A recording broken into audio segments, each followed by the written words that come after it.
Yeah, I mean, I think that cross training is really good, particularly again in smaller companies. I think that certain roles lend itself better to kind of rotation. I also think that rotation should be a longer term thing. Actually, I have a client that rotates their employees between professional services and managed services every 2 weeks.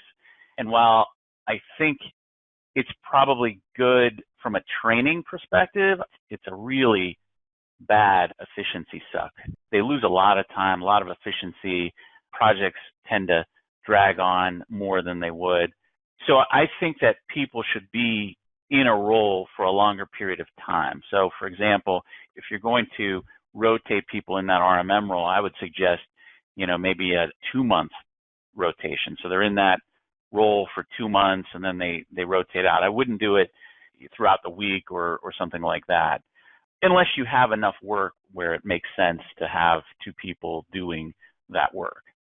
Another thing that I've seen in terms of the professional services and kind of cross-training, so that the project work and being on site and sort of those kinds of things are help desk people are given that opportunity, put them in a professional services role, say 1 month a year or 1 month every 6 months, something like that.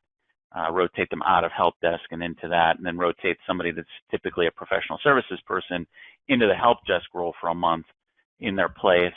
I've seen that work, but I would agree that cross training is good, and having more people in the company exposed to more areas, not only from a training perspective, but also for just having employees understand what other employees go through, which you lose some of that when you start to reduce the number of hats, and they may not appreciate. For example, a professional services person that's running and fixing down servers all day may not appreciate how difficult it is to sit at a desk trying to deal with irate clients that trying to get their password reset, for example, and are upset because they can't get whatever thing they need done. So it's different challenges, but it's certainly not the easiest thing in the world. So.